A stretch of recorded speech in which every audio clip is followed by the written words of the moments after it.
It seems like Halo Infinite is probably going to get itself into a bit of trouble. Right now, there's a lot of controversy, a lot of anger, a lot of back and forth between the player base and the developers trying to figure out what this game exactly is supposed to be.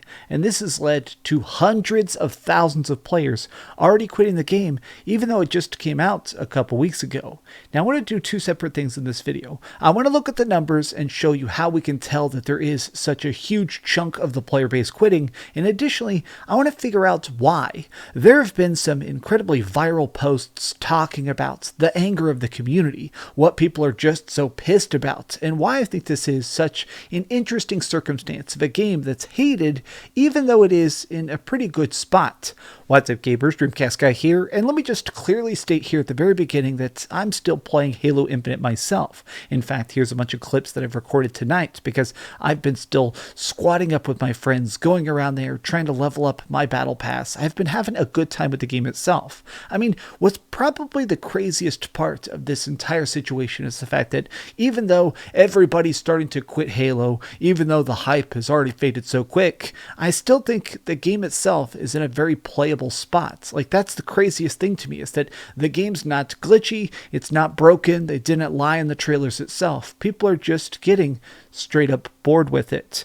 Now, let me begin by taking a look at some numbers before we go into the facts about why these people are just so vitriolic. Now, this is the Steam database scan pages. This is basically where they actually just look at the data code of people playing games currently on Steam. Now, this does two separate things at once. This tells us what's currently going, when people are logging in, when the tournaments are happening, when the most hype is beginning to peak. But it shows us how much everybody's begun to really fall off. Like, even though this came out just 6 weeks ago or 5 weeks ago, you can see that it went from 200,000 concurrent players. 272,000 concurrent players to, as I record this right now, peak hours, it's down to 75,000 concurrent players.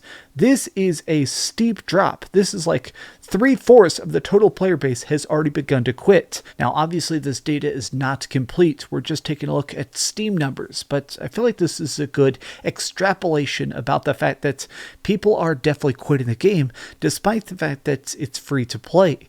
Now, here's why I think that any amount of a drop-off is a bad sign. It's currently the holidays. As I film this, it's currently freaking December 21st. Like, people are supposed to be back home, sitting around, enjoying their Christmas vacations. I do feel like a lot of times other games right now are actually spiking in player base, especially because this game is free to play, and it's also on the Xbox One, the Xbox Series X, the Xbox Series S, PC.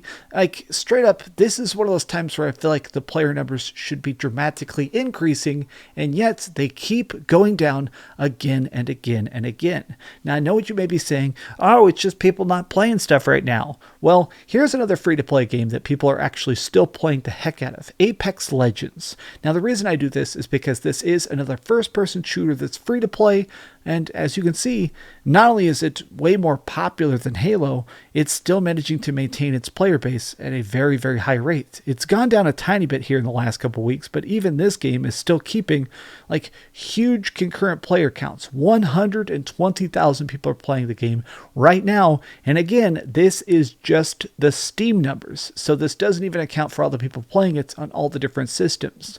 Now, I don't want to act like this is the game instantly dead. I still see these stupid posts sometimes from console warriors saying Halo's completely destroyed, Halo is already doomed. Halo Infinite is probably still a gigantic success. I mean, if you want to see a game that has failed catastrophically, look at the numbers they have right now for Battlefield 2042. Holy heck, this game is 10% as popular as Apex Legends. It's so ridiculous. This is currently a free weekend for the game itself. It is just scraping the bottom of the barrel. It's pretty much at 0 players, which is just bonkers to think about. So even though people are starting to quit Halo Infinite a lot, I don't think the game is screwed, but let's talk about why this is happening. We've managed to prove that people are stepping away from the game itself, but let's figure out what is the source of this frustration. Well, I think a lot of it comes down to the fact that people are just getting bored of the game. It's not that they're necessarily wanting to smash their controllers or they're trying to do some sort of boycott. It is just the fact that people are getting bored of it. Posts like this one here are very important because you can see that they are just incredibly popular. They sort of give us the temperature test. They show us what the most people inside the community are currently thinking. So you can see this has 13,000 upvotes. This is an incredibly popular post. This isn't some random back page that I dug up. You can see this is a front page post and it's about people quitting the game.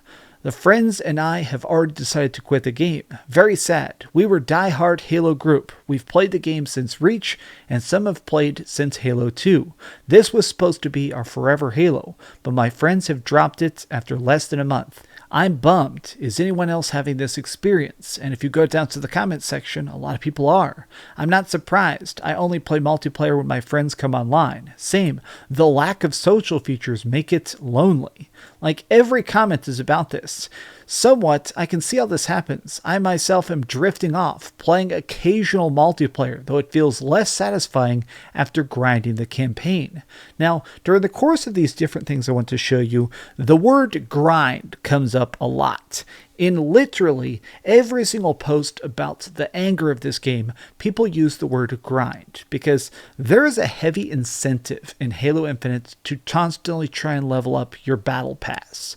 Basically, whenever you do your daily quests, you complete objectives, your weekly missions, these give you a bunch of experience points that unlock additional cosmetics. But when you're not grinding for the latest cool limited time costume, they charge you real money. If you're not willing to actually play the hundreds or sometimes thousands of hours it takes to actually unlock stuff, you can also swipe your credit card. And this is clearly what they want. This is a thing that's very, very much going around a lot, is stuff like this. An example of the insanity of the current prices. Now, keep in mind, again, 20,000 likes on this post. So this is a very, very important issue to the Halo community. If you want this great outfit as it currently exists, you have to pay $20 for the stance and the chest plate, $20 for these leg plates, $15 for this coat of paint, and if you want the helmet, you got to get this stuff in February. The amount of cash shop, the amount of people that feel like they're being almost pushed around, monetized, milked, the fact that people want to try and look cool while playing this objectively cool game, they're getting frustrated by the fact that even if you are playing a bunch, you're probably not going to get any sort of progression. You're not really going to get anything for your hard work.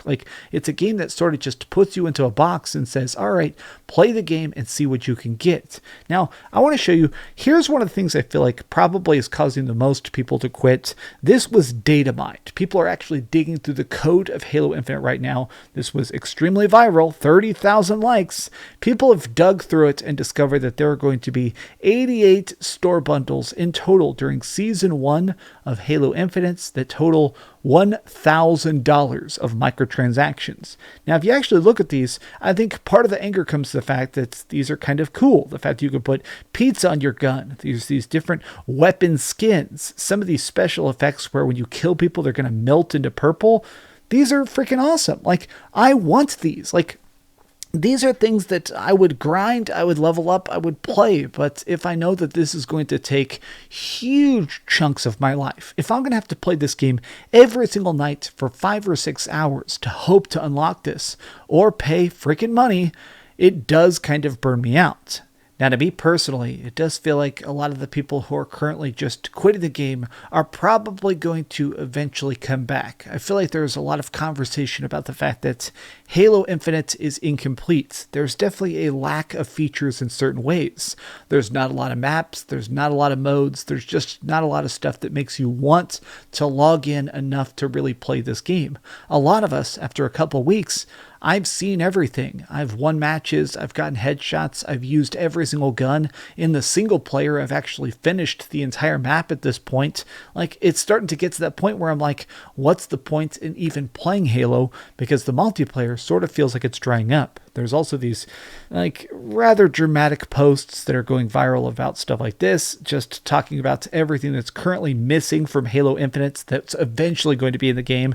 There's no co-op, there's no level select, there's no forge. Slayer playlist has finally been added, no SWAT playlist, no career tracking, many items stripped out of the battle pass, no armor customization earned just by playing the game. You have to pay for the color blue, like stuff like this. No cross-core customization, weapon FOMO out the ass, poorly designed challenges, discourage playing to win, and sucks the fun out of everything. Like, the thing is that this game keeps trying to basically push you into the idea of participating in Halo more than enjoying Halo. If I could just make my own special guess as to the problem with Halo Infinite, I do think it's the fact that, as we mentioned before in this, it feels like they keep trying to treat this as a forever Halo. This is the project that you're not supposed to just play for a couple days with your friends or on the weekends with your buddies. It's supposed to be a project that you think of as a decade-long game.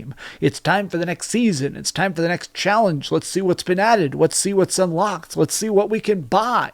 And I feel like more and more people are getting burnt on the games as a service project. Even if your game is fantastic, even if your game is fun, even if your game is flashy and has this great lore to it, people are going to basically think, all right, how long do I have to engage with your product to get the bare minimum out of it? I want to finish this video off with just one last statement from the community, because I feel like it's one that kind of hits close to home for me, and I feel like it's going to hit close to home for you. This is a person who's been playing Halo for most of their life. They're a 30-year-old Halo veteran. They're somebody that enjoys the game. They love the series, but they've had to quit because they can't take the grind. And I find this post incredibly deep because you can tell that they don't want to quit the game. They just simply can't keep up. They can't play the game the way they used to. And to them, that feels like a detriment. I've recognized that I'm likely not the target audience for this game. Younger people these days definitely have more time, money, and willingness to grind in this game than I do. The worst thing Halo did was go free to play for the multiplayer. They promised us an amazing experience, and instead, well, we all know what we got. The idea of Halo Infinite is very sound. I think the idea of this big giant world that can easily add on extra DLC content, more story chapters, cool extra exploration, and then also just throw in more maps, more content, more guns later on in a seamless fashion, it's something that's on paper works extremely well. But as it stands, Halo Infinite's kind of a bare bones thing at times. I love this game. I love what I've done with it so far, but until they give me more maps, more of a reason to care, just another bit of spice, I feel like the 100 hours I've done so far has been good enough. I'm willing to step away and not come back, at least for a bit. But what do you guys think? Do you think it's just interesting that Halo Infinite has managed to come out and explode and already fly into the sun like Icarus? Tell me your thoughts in the comments down below. If you enjoyed this video, please give it a thumbs up. Let's see if this video can get 5,000 likes. You guys rock. Much love, and I hope you enjoy your holidays a lot. As for me, I don't know, I'm going to go open up some Christmas presents. Have a great one, and keep dreaming. Thanks so much for watching that video. If you want to see something else, you can always click this link to see what I put up last, or, subscribe and see what's coming up next. Also, I promise that whatever I do, it'll try not to suck.